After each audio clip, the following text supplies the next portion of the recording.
to another episode of Woman Witness Podcast, The Stories at the Well. I'm your host, Leah Fortier. Here on this platform, we bring to you voices that are out here in their communities that are making a difference, voices that need to be heard the most. Today, I have a very special guest for you today, and we'll be talking about a very important topic. So I want you guys to lean in. But before I go ahead and introduce my guest, I want to read to you a little bit about her. Dr. Ronda is a dedicated advocate for real estate investors and individuals striving for financial freedom. With over 12 years of experience as a financial professional and holding an insurance license, she also brings more than 2 decades of expertise as an investor, leadership, and mindset coach.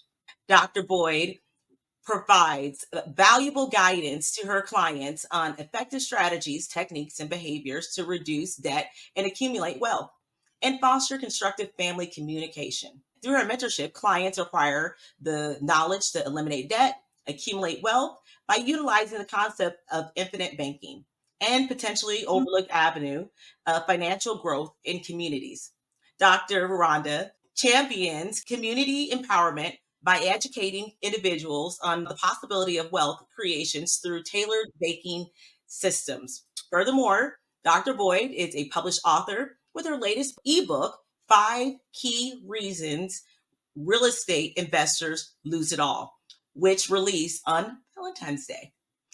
I want to welcome you, my special guest, Dr. Ronda Boyd. Hi, Dr. Boyd. How are you? Hello, how are you? I'm doing good. I'm so grateful to have you here, and I cannot wait to jump into our conversation today. I'm excited. Okay, so I want to just point out, I'm so excited to hear about your recent release, which was yesterday, the 5 Key Reasons that Real Estate Investors Lose It All. Yeah, we're going to have to get into that. You can't give us a whole book today, but you could at least give us a sneak peek of the 5 key reasons, right? Yeah, I can. All right. Good. I want to hear more about that. Tell us a little bit about yourself. Who are you? I'm a woman with many hats, like most women are. You know, it's a trophy that we carry, but we probably should put down every once in a while. First of all, I'm a mother, I'm a wife, I'm a grandmother of 5 little people. But my story all connects back to everything that I do and the many strings the hats that I wear. Actually all fall back to either dealing with children and dealing with legacy and training kids up. So I have a nonprofit, Passion to Pay Project, P3. It's an after school and summer program that teaches financial literacy, but more importantly, it teaches kids that whatever you love to do, you can get paid doing it. Yes, ma'am. And starting their imagination and thought process and keeping it going, even though they get going through high school and everything else. I'm also, like you said, an insurance agent where I actually do infinite banking with my clients to actually show them a different way of investing.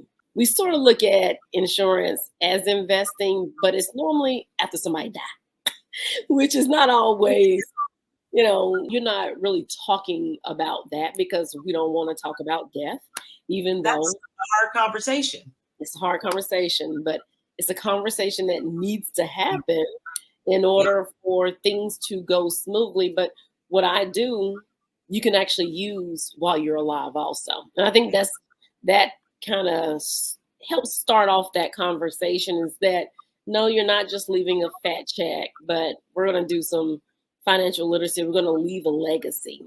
Yes. And that's what you talk about in all of your information from when we've seen you talk about financial wealth and leaving a legacy. And it is a conversation that we don't have a lot because there is so much unfamiliarity.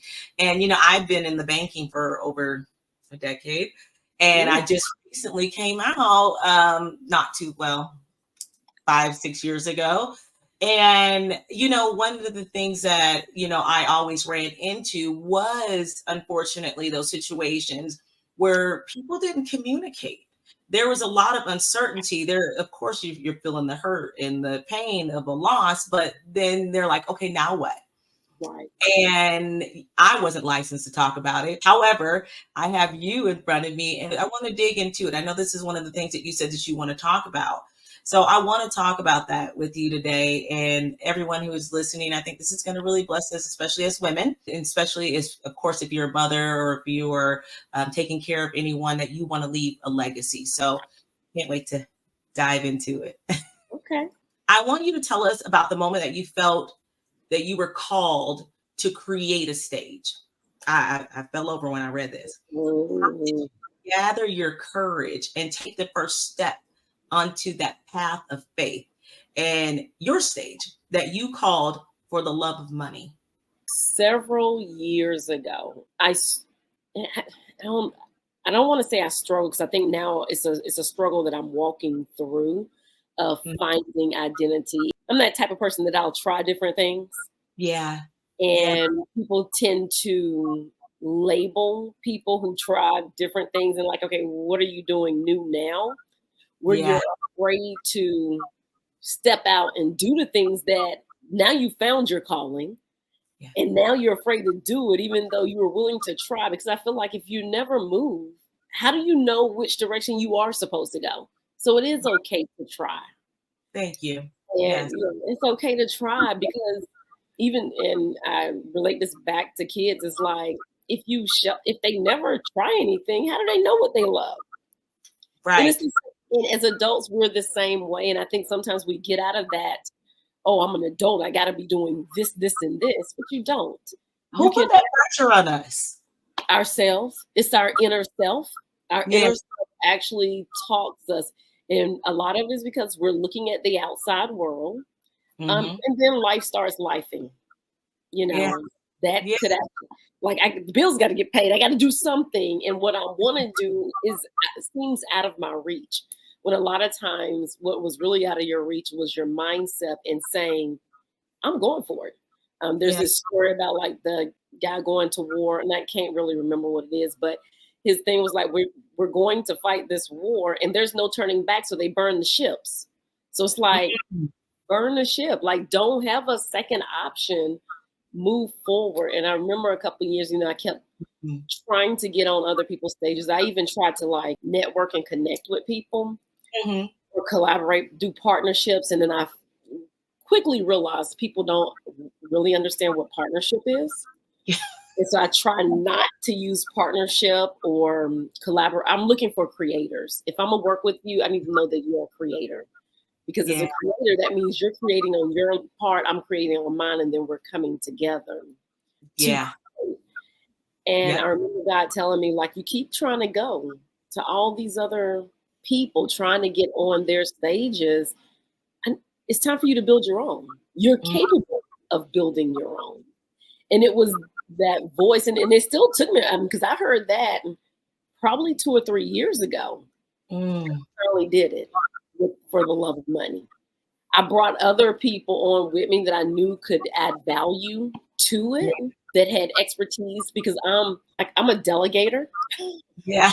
So I Go ahead. li- I like the partnership or people giving, especially people who are in their passion. Yeah. They're Turn in it their up. yeah, Yeah. and they're flowing in it, but it complements what I'm doing. I did it scared. I didn't know that morning of the event, I end up making my centerpieces. I don't like coloring because I'm a perfectionist and I don't like going outside the lines. It is not relaxing to me at all. Oh So my I gosh. ended up That's a doing my whole own. show in itself. I was in the store for like 2 hours trying to put stuff together for the event. And I remember walking in the event that morning, getting everything together. And I'm like, God, I want 20 people in this room. I Just want want to be 20 people in this room. And right after I said that, I got a phone call from my photographer, like, oh, I got 2 people that want to come. Can they come? And I'm like, yes. Then yeah. my pastor called and was like, me and another pastor is going to come by, just hold us a space because we may have to leave early. And I'm like, okay, the phone calls are coming in. And during the event, I asked my husband to get up to count. And he said 18. It ain't 18. I had to get up and count. It was exactly 20 people at the event. And as Oh, wow. leaving the event, God was like, next time ask for more. Because I give you exactly what you asked for. And I was like, okay, Uh, but I can go with I got what I asked for. But yeah, but it felt good to be creating and give people information that they needed and me do it. Like me do what I'm called to do. I'm teaching these kids to go after what they want. And it's right, like as right. adults, we're afraid that people are gonna judge us and I'm trying to get the kids to not get to that point, but me getting out of that point helped. Yeah. Man, what you said was so powerful. You said a couple things that I feel like its own show. Coloring outside lines, don't be afraid to do it. Note. But, you said, for me, this is what I took out of it. As children, and I did an episode a while ago, maybe a month or so ago, about the innocence that children have and the ability to just go for it, right? Just go for it. And those things, for whatever reason, as you said before, we put those limitations on ourselves.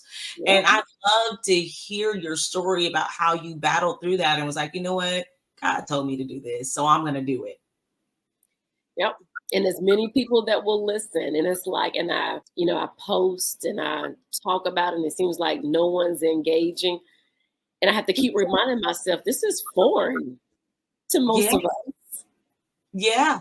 And it is, but let me ask you, and we talk about generational wealth and we talk about it being foreign to us. Why do you think that is? Or can you shed some light on why you think that is it's so foreign to us? And then can you also add what age, and I know you're starting with children, but what age should we begin to circle back and start talking to the parents? Or should we just let them go? Oh gosh. Okay, so that's a really good question. Why do I feel like it's foreign to us? Part of it is because I feel like it's been hidden in plain sight for a lot of us. And it's us trying to stay in our comfort zone of what we know. If you talk to like 3 insurance agents, they all will have different ideas when it comes to infinite banking. And 9 times out of 10, 2 of them won't know anything about it. That's in the world of insurance. So they have a license. They can do it. Doesn't make sense. They don't believe in it. But it's been going on for years and years and years, all the way back to J.C. Penney and Walt Disney, using infinite banking to actually be able to fund Disney World and to save J.C. Penney. It's been around for a long time. In our community, we're cautious. We're Yeah. very cautious to new information. And until we've heard it over and over and over again, and that's my goal, is to break that cycle of when you hear it. And I always say this, like, people say too good to be God. Why? What Yeah. you mean? God is good. You mean it's good because it's God that's bringing the information. Right. Can I ask you, when you said that people were hesitant, which is true, but do you think it's a fear of not having it or the lack thereof of money? Like I feel like if you were to go to, a group of women or people, say, hey, do you want to jump into this? This is going to make you $1,000, but you have to give something in order to give it. Do you think it's the aspect of not having the investment to invest? Not always, because we spend money on what we want to spend money on. Okay, I well, believe that, yeah. And if we truly, truly believed in, because the great thing about this product is that it's threefold. It's an insurance policy that everybody needs, that we shy away from and don't want to talk about. We might have a policy, but the policy is just for burial. Yeah. And then there's a living benefit part of it. If something happens to you, then if you can't work, it covers, it sends you checks, it covers you. And then it's the bank part of it where you're overfunding it. And now you're able to actually 3-5 years down the line, if you need a car, you take it from your bank and pay yourself back. I feel like because it's untraditional, which Okay. it really isn't. But it is untraditional for us because it's not tradition. It's that tradition part of it. And it's based off all the things and requirements that insurance has. It's based Mhm. off all of those. But building wealth is a business. It's very hard to work towards wealth, to actually just work. It does require investing. Mhm. And it's Mhm. just that the mindset, and some of it I don't see myself being a millionaire. Some of it is mindset. It might not be not having it. It literally could be I'm fighting against my inner self because I don't see where I can leave generational wealth. I Mm. worked, my mom worked, they, my kids are going to have to work. But Yeah. that is not the case. Not sure if you saw the other book, Investing Made Easy, A Family Affair. Yes. Yep. I have it. The new book, that is actually me circling around. That's coming out in March. Yes, that one's going to come out in March. Okay. Circling around back to the parents, but Got making it a family affair, a family. making it where we're doing it together because we're having Mm. the wrong conversations about money. We're telling kids, well, money don't grow on trees. It Yeah. sort of does, but Okay, so what should we be telling them? we should be one, we have to give our kids money in order for them to understand how to spend it. And a lot of times in our, and I don't think it's just our community with this though, is we don't give allowances. And I'm guilty. I didn't give my kids allowances and my girls are grown because my Yeah. thought process was you need to do your chores because you need to help out in the house. Amen. But That's the role. now I'm trying to catch up with, okay, you all need a budget. You all need to sit down. Like now they're in their 30s and I'm backtracking when if I had started young, then they would understand that every all the money I get has to have a purpose and a place to go. And that's what a budget does. A lot of times people say budget and everybody feels restricted. It should be freeing because it's telling your money where to go versus you wonder why it disappeared out the bank because you didn't tell it where to go.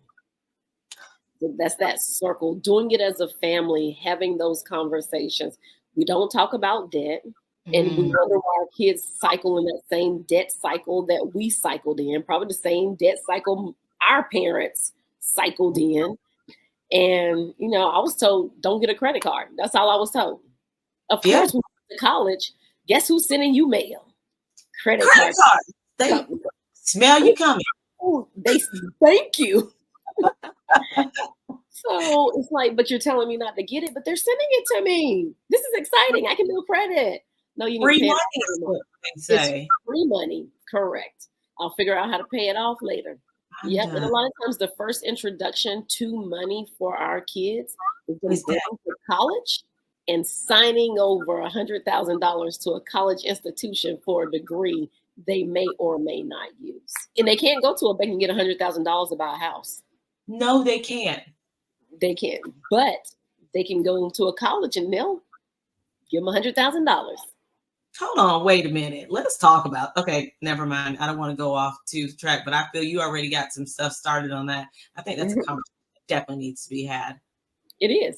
Schools push. Oh, see, you got me going that direction.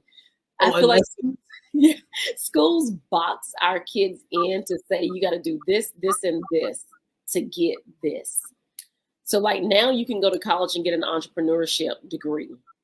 Mhm. There's a lot of entrepreneurs out here that do not have to get a degree in entrepreneurship. Yeah. But finding out what our kids love to do, and then you got kids who are artists out here that feel like, okay, but I like to do art, but I'm gonna go be a doctor because that's what the school and my parents said that I can't make money doing art. Yes, you can. Yes. Every company needs an artist. Amen. It's called marketing. But we Amen. don't frame it that way for the kids to let them understand that someone needs your talent. I don't draw. I No. need somebody to do logos. I need somebody. So yes. I So write books. I need somebody to help me with doing the illustrations and the yes. marketing Painted. Yes. So there's so many avenues out there for kids, and going to college. If you're going to be a doctor, I'm gonna need you to go to college. Yes. One med school. Me. Yeah, if you're going to be working on me. But there are some kids that they don't like school. They really just want to go ahead and they want to do what they love. And we need to start showing them how to do what they love, because That it is can't be done. Oh, you said so much. And I want to just point this out to some of my listeners who may be in the thick of it, like I am. I do have two older boys that are already in college, but I do have three little ones, and 11, 8, and 6. And I can tell you that a lot of things that you said that I don't do, and I'm going to make it an effort to begin to, I don't even know how to say it, get paid. Okay, allowance. Let's call allowance. I don't even know how to articulate it. And and that's sad, but you brought it out, and I'm glad that you spoke about this, because you know what? You're right. That's Yeah. why they ask for everything. That's why they expect you to, what you don't have it, because we Right. don't use this language around them. So when I do tell them, you're not getting that. Why? Because I don't have it. Oh, you don't have it? You don't have that? And if I would have maybe begin to have those conversations with them, and they understand the value of a dollar, and then I would be able to address it differently, and they would be able to understand. So it's language. It is. It's the communication and how we, versus saying no, have them do budgets where they can tell themselves no. It won't even be you saying no. It's you saying, was that in your budget? And when I talk about allowance in the book, I do it by their ages. So you said 6, 8, and 11. Mm-hmm. So it will be $60 a month, $80 a month, and $110 a month. So it's just sticking a zero. So they get a raise every year, just like we would if we were in corporate America, but it's based on performance. Also, like, get them into the habit of actually communicating for themselves also, because what happens is we send them off on a job, and it starts within the school. So in the book, I talk about them actually having to get certain grades in school to be able to get allowance. And they have to get a recommendation from a teacher every month to get paid. So your teacher needs to write a recommendation letter to send home or email me to tell me how you did. And so it makes them think. Now, of course, they're going to go for like your 11-year-old who's probably changing classes now. He's going to go, first month, I'm going to the one I'm doing good in, the one that loves me. But sooner or later, he has to get to that one that he's having difficulties with. This forces them to have a communication with their teacher saying, so I need to know what I need to do, one, to bring this grade up, but one, to do, because they go off to college, and as parents, we don't get to talk to their teachers. They got to figure it out. And then you wonder, like, they struggle in the class and they refuse to go talk to the teacher about what's going on because they've never been forced or had the opportunity to do that before. Mom and dad always did it. This now gets them into the language of conversation that they're going to have with teachers in the future. It gets them talking. It helps them with public speaking. It helps them to advocate for themselves and to stand up for themselves. And sooner or later, 6 months down the line, he's still going to want his allowance that month. So guess what? You got to go talk to your teacher, but he's had practice during that time. And it's something that you can practice with them. And it just helps. And then you sit down with them. So you're getting $60 a month. If we get paid 2 times a month, it's 30 and 30. So what do you plan on doing with your $30? So teaching them 10% has to go into your savings. 10% you need to give your tithes. Now you can put 10% in your pocket, and I'm not even going to ask you what you're going to do with that. But the rest of it, you got to have a plan for. Even if it's just them saving all of it because they want something big, or them getting an outfit for themselves. I want to go buy a shirt that I saw online. It's in your budget. Let's go get it. Because we have to let them do that. Right. And then it doesn't feel like the money's burning in their hand, where they really want to spend it, and they want to spend it at every store you go to, versus them having a plan. But it Can I makes ask you something? mm-hmm. I'm sorry to interrupt you. No, you're When good. I'm sorry, I get excited and I'm going way off, and I'm sorry. This is good. This is helping me. We expect them to be excited, and should we let them blow their budget on on on Well, stuff? no, that's when you start asking questions. Is that in your budget? Because if No, the answer is go ahead. no, go ahead. No, No, if you it is in their budget, can we just let them just go and buy candy and yeah, toys? if it's in their budget, yes, it's just like us. If it's in our budget for us to go out to eat, no one's going to stop us, and then we feel good about it because that's where we told our money to go anyway. We knew our money was going to go there, So don't so be. they should be excited. But that's the whole reason for the plan. Once they Oh, get a plan in place, now in this letting them kind of them be free, really talk to them because what's going to happen is because we're kids and even adults, we see other stuff that we want and it wasn't in our budget. But next time when we sit down and do a budget, we won't give $20 to candy. We'll give, hold on, I want $10 to go here. And we may have to remind them of that. You know, we went to the store and you really wanted such and such, but it wasn't in your budget. So do you really want to put all $20 again in candy? They say yes, let them do it. But remind them again next time because it'll catch up sooner or later for them to really sit and think. What'll happen is it'll start taking them longer to write the budget because now I'm thinking about what happened over the last 2 weeks. What did I really want? And hopefully it'll get them where they're not living paycheck to paycheck, where they're saving some of it also like, okay, I had $60, I had to save 18 of it. And so now I'm down 22. I think that I don't know if I did that math right. So, but if I wait until next week, I have 22 more. So now I got 44 and I can really get what I want. So I yeah, may just say, okay, I'm not going to budget. I want to just save all of this so I can put it with next week. yeah, So yeah.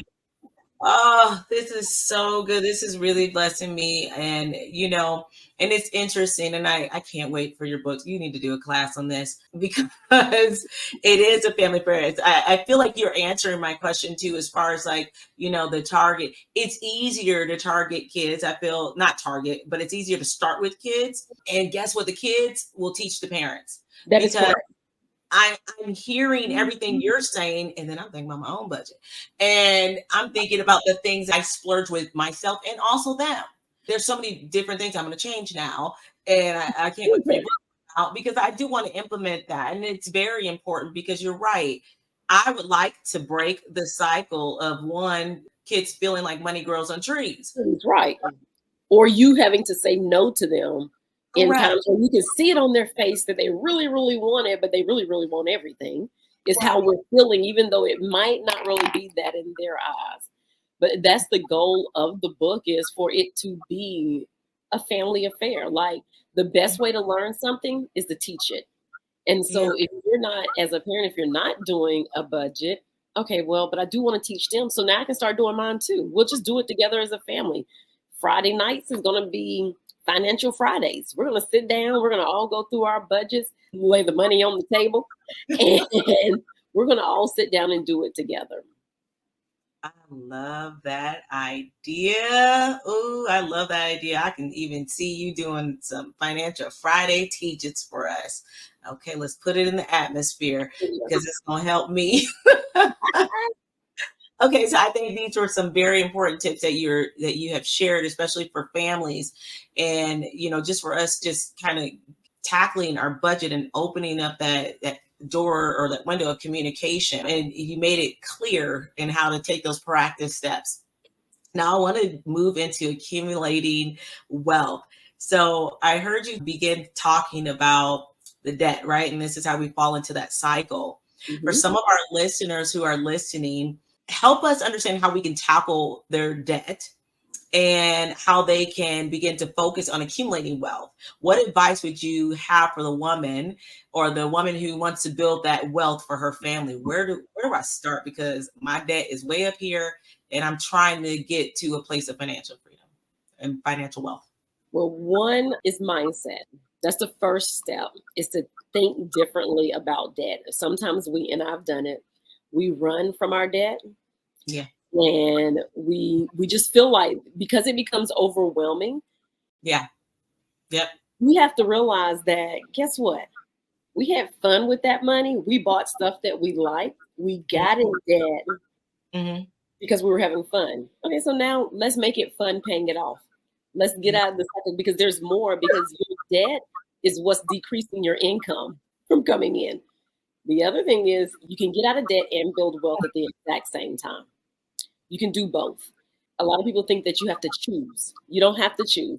You can do both at the exact same time. And it takes steps. Now, if it took you 30 years to get into debt, it doesn't have to take you 30 years to get out of it, but you do need a plan.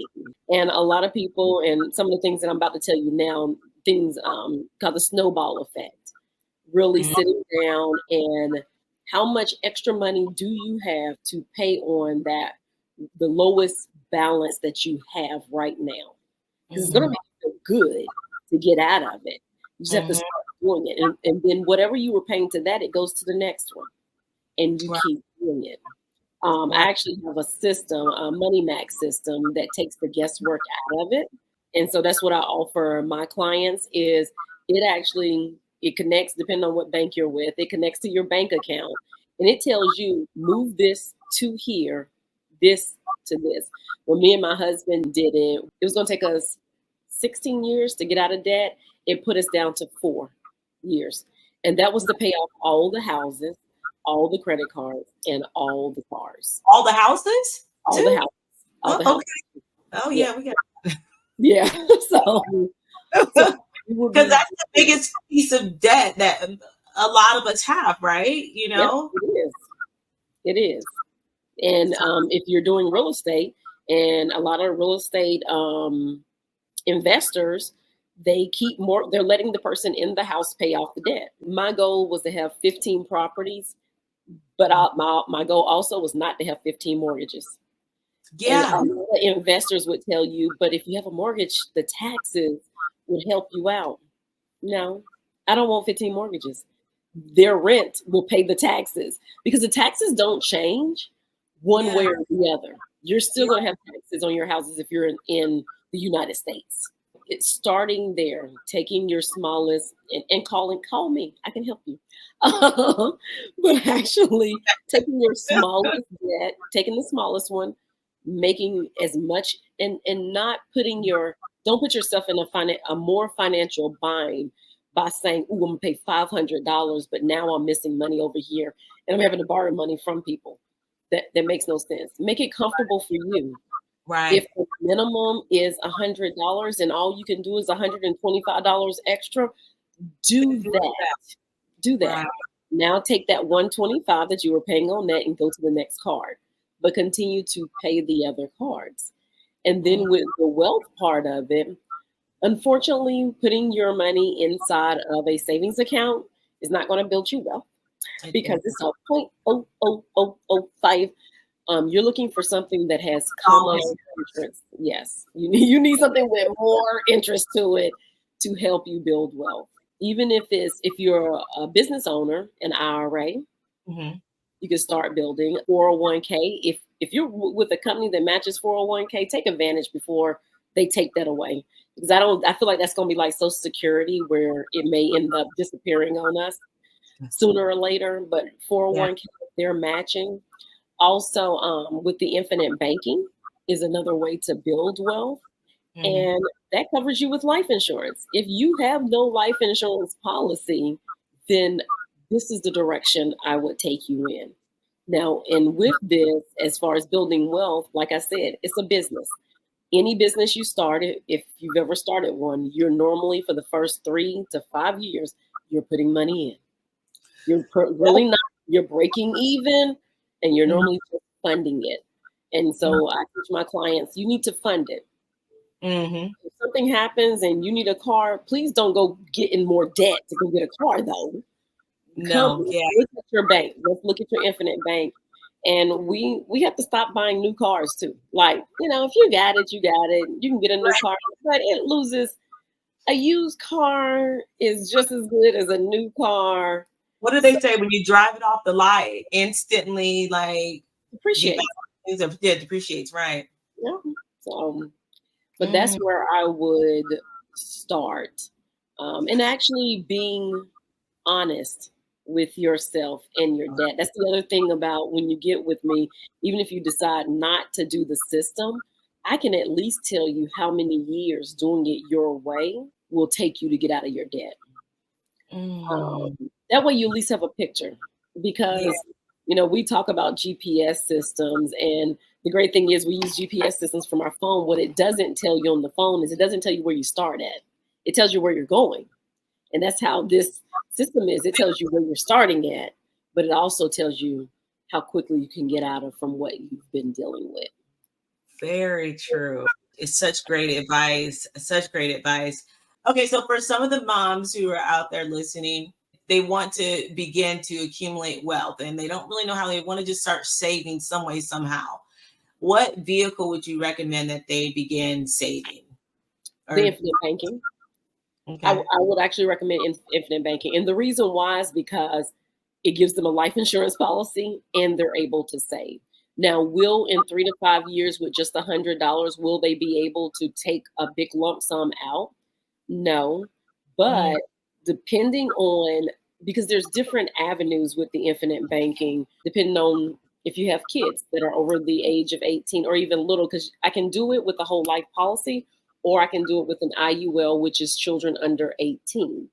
The mm, parent will still be the owner of the policy. So if mm. something does come up and they absolutely needed the money, they can get it. They can access it. They can access it in either one of those vehicles. And so, with the whole life part of it, so the IULs, which is the Index Universal Life Fund, it is Mhm. life insurance, but it rocks with the stock market. So, as the stock market goes up and down, it could fluctuate some when it comes to the compound interest. Who manages that for the policy holder? The actual company that holds it. So, I'm a broker, so I have different companies that I am licensed with. And Mhm. so that company actually manages it. Now, would I have to fear like would I have to fear of losing everything, No, or is your principal protected? no, you won't lose everything. And that's the great thing about it, both of them being life insurance policies, because they're backed. It's just that the compound interest part of it, the part that's growing in the background, Mhm. is the part that will fluctuate. You might not make as much money Got it. depending on the stock market. But with Got the it. whole life part one, is steady. It doesn't go down. Got it. Yeah. Got it. So Okay. it's structured different than what an IUL would be structured. But either one of those, if you had $100 a month, Yeah. because and the reason I put these above any of the other investments is because it comes with a life insurance policy. So if something happened to you, Yeah. one, you have living benefits, Yeah. so you can't work, but you still got to have income coming in. Yeah. So you can actually go to your insurance, like, I'm sick. I need to access my living benefits. I've been diagnosed with a chronic illness. I don't know what my kids are going to do because now I'm not working, but I'm Right. still alive. So they can't access my life insurance policy on the death part. But with Right. the living benefits, now they have benefits that they can actually work with. And Yeah. if something tragic happens to you, It they would was have the policy would be big enough. We take in account what you owe, that the kids have something to live off of. So yeah. both of these are something very personal. People are in different stages of their lives. So like Mhm. what you said, you got two in college and you got three little ones now. So the three little ones need something different than your boys in college might need. Right. Dr. Ronda, this is really good advice and this is good conversation. A lot of women are, maybe they were in a full-time job or, and now they're taking a different route. Maybe they're staying at home. Maybe they're doing side hustles. Maybe they're, selling Mary Kay. Like I said, I don't know if they do that anymore, but there are a lot of different things where they're bringing in income and they're bringing in money and they want to begin to save and invest it. And I think this conversation is so good and it's so healthy because these are ways that they can actually take that money and grow it and also, add value for their family and also themselves. So I'm intrigued by by this information and these conversations because it needs to be had. And sometimes, we are out here hustling and we're out here starting our own businesses and making a way, but then we get there and we're just like, oh no, now what do I do? Right. Now, whoa, this is starting to happen. And it's good to have these financial tools in place. I'm just in love with this conversation. Okay, let me get back on track. I want to I want to ask you about the investment properties because I believe, and I'm going to talk about myself here. I can't talk about nobody else. Okay. So I believe that, so far too often, especially in our communities, we have, let's say your grandparents, right? Your grandparents, they work all their life to own a home and they have this home. And as soon as they leave, everybody's fighting over this property because they just want the, couple dollars that they're going to get to split up. Right. And I believe, me personally, that is irresponsible because what if we were to purchase that property and turn it into an investment? Correct. And imagine the generational wealth that would be in it. How is the best way to approach these situations, Dr. Rhonda?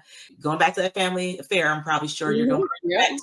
Because how do I talk to my parents and say, no, someone need to buy this? Yes. Then you have to see your family home go to someone who's going to just turn it into investment property anyway. That is correct. That is correct. That is exactly what's going to happen. And I'm gonna back up because I truly believe that we all should own a home. Now, there's gonna be some people out there that says, if you don't want to, cool. But because I've watched some shows where there's like, people say this American dream, you should own a home and all that. When you're a brown person, that wasn't always a thing that we could have. No. If you own a home, you are already an investor. You invested in your family. Yeah. And if nothing else, make sure that property gets paid off when you pass away. Yeah. And also make sure that the family understands that there's taxes on this property, but I'm going to set it up where the taxes are paid for the first 3 years. Now rent the property out and save the taxes for the rest of the time. Yes. And so I truly believe in how I got into the investing, as far as the real estate part. I just refused to sell the first house we bought. It was that simple. And that's how I talk to clients now. It's like, you want to get into investing? Buy your first house, live in it for a couple of years, then move, then rent it out. And if you don't feel like, when I said, like, you feel like, look, I don't want to be a real estate investor because I don't like people. I don't want to have to be, dealing with somebody that I have to deal with. Get a property manager. They charge 10%. Most of them charge 10%. That means you get 90, they get 10. It's well worth the investment, and they get all the calls. You just get it in the mail. And how to hold on to it. One of the speakers that I had for the Love of Money was a lawyer, and she does trust. So you literally can put all of the properties that you have acquired into a trust, and the trust manages it. There's parameters around it. Like for me, no one can sell any of my properties that I have bought in my lifetime until 100 years after I die. By then, I'm hoping they have built it up so much that they don't want to sell it anyway. But you could put that in your will to hold on to it. Now, going back to the parents, now I've gotten my mom, them grandkids are on her property. So I'm probably going to buy the properties from her. Listen. But her house is paid for. And so she is going to hold on. She is passing it down. But we also have to pass it down with some knowledge. A knowledge and a plan. It does need to move to a trust. Because then it becomes an heir's property when there's no will, there's no trust, there's nothing in place. And we have a property in our family like that. Like now there's 100 cousins that are deeded to the property. And it's Yeah. very hard for us to do anything with it unless everybody agrees. Everybody agrees. Only one person had to agree when that person was alive. So it's talking to them and saying, do you mind if it's, again, it's back to conversation. When you pass away, do you care what we do with the property? Well, this is my idea. If you have siblings, you and the siblings sit down, come up with an idea and present it to your parents. When you pass, are you okay with us doing this with the property? They probably will say, I don't care, I'm not gonna be here. But Right. we hold it on for the family because they've, I hate to say done their time, but they've done what they're supposed to do in raising kids. Now Yeah. it's time for them to relax, not really think about it, but somebody does have to think about it. And if as adult children, we don't think about it and take it back to our parents, then we'll be in that same mess that other families are in. And then it ends up in a tax sale and somebody buys it in a tax sale. And hopefully you all, get there and have to bid on it. But why bid on a house that's already in your family? Already yours. It's already yours. Yeah. So And I like that so much, Dr. Rhonda, because I can only imagine. I already know the answer to this question. I know you have the language and you have the tools that we can use because it is the grandparents. It is, next time I go see my grandmother and I'm going to say, hey, she's always asking. And, even though I've been in banking, I don't know the conversation to have, what to put the home in a living trust or a irrevocable trust. And I don't know that language. And I don't know if she should even seek out a lawyer, because that's one of the things that would, if anything, give that person or that grandparent a peace of mind, saying, you know what, this is what I want to happen. So y'all are not going to go and sell this home that your father and I done worked hard for and then split it and then it's gone out of the family forever. Okay, I'm sorry, this is not about me. unless that's what they want, because there are some people who sell it and split the funds. Yeah. I mean, there are going to be some parents that There are do say, people like that. yeah, and because they're thinking that you all will fight over it, and so to alleviate the fight, they say sell it, split the money. But as adult children, if we can go to them and say, well, we really want to do it as an investment property and us split those funds, or at least have that as a start of a portfolio for all of us to start. Now, you do need a lawyer for the trust. So it will be a seek out for a lawyer. Right. This is such good conversation, Dr. Rhonda.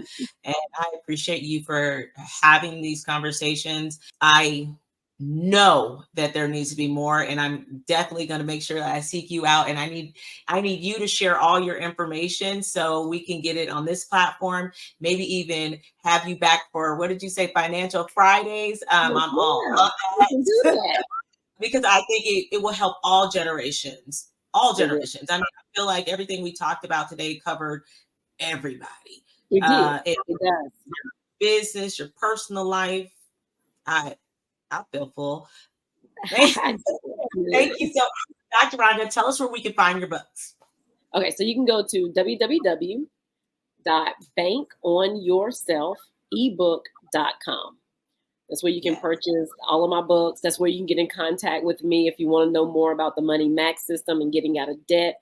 If you want to get with me to do your infinite banking, I'll be happy to sit down with you, because again, everybody's story is different and money is a personal thing. And so again, that is www.bankonyourselfebook.com.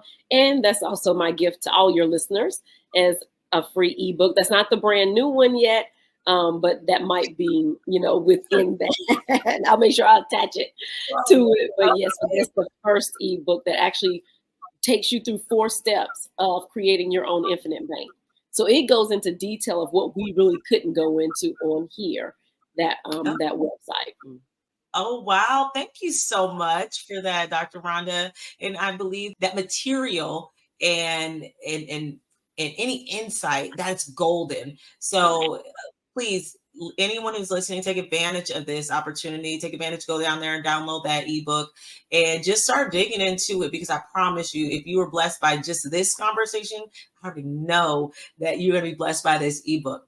Dr. Rhonda, give us some takeaways to leave with us. If you had a final thought that you're going to leave here at this well today, what would you leave for our listeners to take into the week with them? Change your mindset around money and start having the right conversations with your parents and your children. And it could be an easy conversation of, what do you think about money or investing? Just start the conversation and not be afraid of the conversation, because we can't get out of a cycle unless we're willing to admit that there's even a cycle to be gotten out of. And so that we got to start having conversations and being open to actually putting our cards on the table, even with our children. They don't have to know everything you did back in high school and college, but they do need to know where you think on money and working on your thinking. So that would be my final thought. Yes. Oh my gosh, Dr. Rhonda, thank you so much. You have truly came and you poured at this well. And that's what it's all about. It's about bringing these voices, bringing these conversations to the well that we can all take and grow from and learn from. And not only within ourselves, if we heard something that we like and you know somebody, you ain't got to call them out on their business. But if you know somebody who can benefit from this episode, we ask that you share it with them. Share it with them. Follow Dr. Rhonda. I will have all her information in the description. Like and subscribe, of course. And I want to thank you guys all for tuning in. Thank you, Dr. Rhonda, for being my special guest. For all my listeners, perhaps, maybe just perhaps, you're chosen for such a time as this to write, to share your story, your truth. Until next time.